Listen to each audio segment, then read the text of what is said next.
শুনেছি নির্বাচন কমিশন আজকে ৬টার সময় শিডিউল ঘোষণা করবেন। বাংলাদেশের সবাইকে নিয়ে যদি নির্বাচন হয়, আমি কৃষক শ্রমিক জনতা লীগ, আমার গামছার দল, আমরা নির্বাচন করব।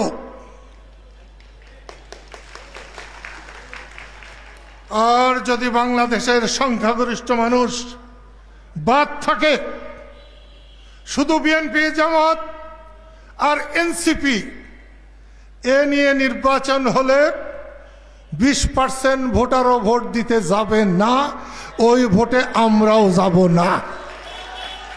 সেই জন্যে অধ্যাপক ইউনূস, আমি সোজা কথা বলতে জানি, লম্বা মানুষ কিছুটা গর্ধব হয়।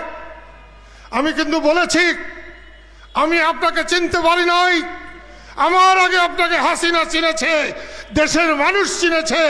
সেই জন্য বলছি, কারো ক্ষমতা চিরকালের নয়। হাসিনাকেও বারবার বলেছি, শুনেন নাই উনি। ওনাকে আমি মায়ের মতো সম্মান করি, আর আপনারা জানেন আমি মায়ের জন্য কি করতে পারি, এটা বাংলাদেশের মানুষ জানে, টাঙ্গাইলের মানুষ জানে। সেই জন্য বলছি,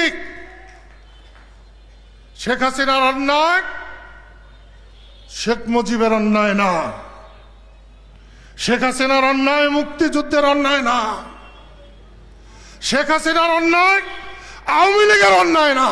যে আওয়ামী লীগ জন্ম দিয়েছে মৌলানা ভাসানী, যে আওয়ামী লীগ জন্ম দিয়েছে শামসুল হক, সেই আওয়ামী লীগের অন্যায় নয়।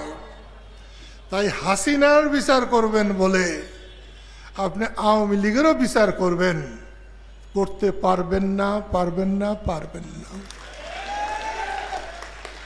আইয়ুব খান পারে নাই, ইয়াহিয়া খান পারে নাই, আপনারাও পারবেন। এটা করবেন কেন? আওয়ামী লীগের যারা দোষী, যারা অন্যায় করেছে, তাদের বিচার করেন।